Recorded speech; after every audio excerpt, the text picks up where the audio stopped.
This isn't just any C63 AMG, this is a Black Series. Welcome back to the dark side.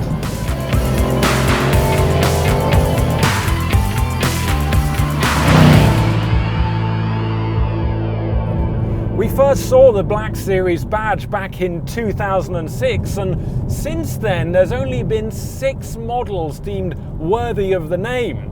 In fact, the first one was based on an SLK, and it was developed for the AMG Ultimate Experience Asia lifestyle event. Seriously. But the most important thing is what came after that, and I think it's this particular model, the 2012 C63 Coupe, that is worth revisiting. Partly because of this spectacular engine. A 6.2 litre naturally aspirated V8, it makes 510 brake horsepower. I mean, that's more than a 2021 BMW M4 competition. And despite the fact there's not a single turbocharger in sight, it delivers a monstrous 457 pounds-foot of torque. And actually, monstrous is the right word for this car, because not only does it look like the Grim Reaper's personal transport, sounds like it too.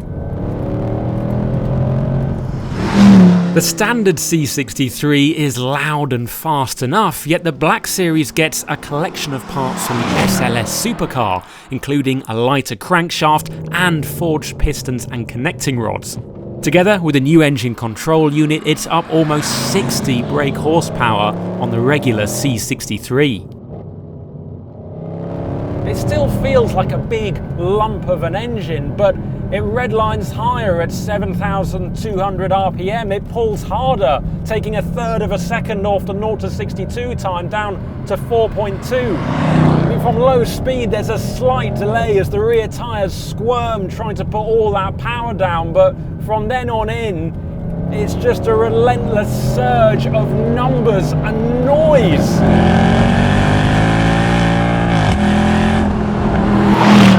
Mind you, I still feel like a proper manual gearbox would suit the character of this car much better. But then, saying that, the 7-speed MCT auto that you get in this car is far more responsive and more eager to work with you than the torque converter unit that I drove in the CLK 63 Black a couple of years ago on this channel.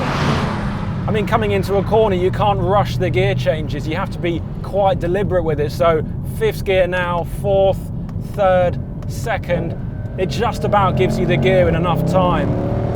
Having a decent gearbox not only makes the car more fun to drive, it also means that you can get the most out of what is still the most powerful production C-Class ever made, although not for much longer. There's going to be a new C63 with, from what we've heard, more than 600 brake horsepower. But that's not the most important bit, because it won't have 8 cylinders. It won't even have 6.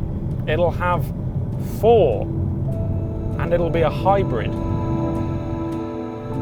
Some will say that a 4-cylinder hybrid C63 is unforgivable, and they'll use this car as an example why. At first glance, it looks like the engine is everything, and without it, you've got nothing.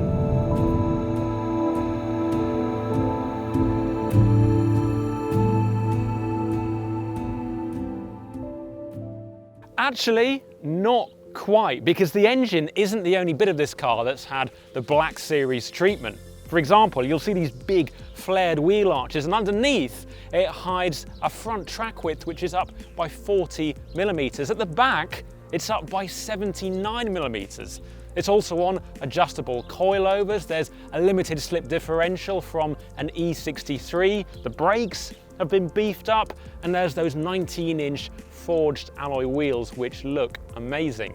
And it's not all about mechanical grip either, because if you go for the optional aero pack that this car has, then you get the carbon spoiler at the back, which is adjustable. You get a carbon front splitter, and you also get, check this out, these carbon flicks on the front bumper that look like they're straight off a DTM car.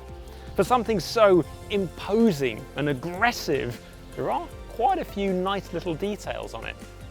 Climb inside and there's lashings of red stitching and Alcantara, plus you can have it with no rear bench at all and just the 2 front seats.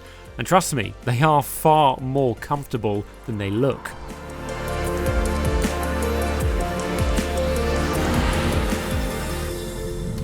In fact, that's true for the whole car. The ride is firm but very well sorted, the refinement is good, I've got a DAB radio, I've got dual zone climate control. Like the C63 Black Series that came before this, it can be very civilized when you want it to be. But here's the thing with this car, it's always teasing you to drive it quicker. Some cars have that, some cars just don't. This thing definitely does. You always want to remind yourself of what it's like when you start to push on. And the answer just comes back the same every single time. It's spectacularly good. We'll start with steering feel, because it is just about the best from any AMG I have ever driven.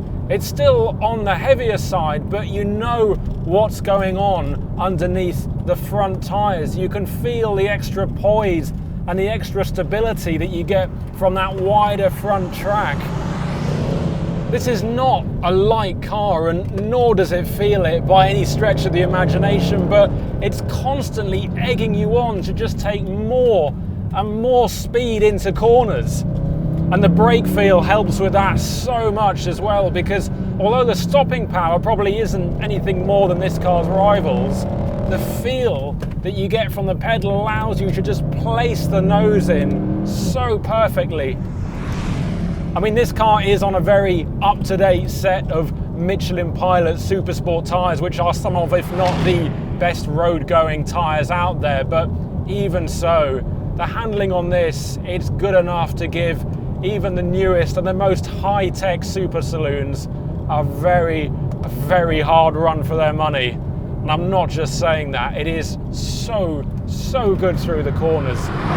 Looking at this car, you'd never guess how tactile it is to drive. It's so much more than a point and squirt V8. And while I've got no doubt that it would be awesome fun on track, the fact that it's so docile means that you don't need a day at Brands Hatch to really enjoy it.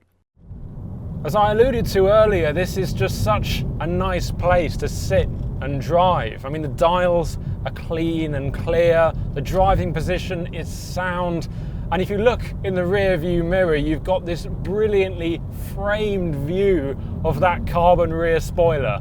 I mean, look at that. That's about as good as it gets, isn't it?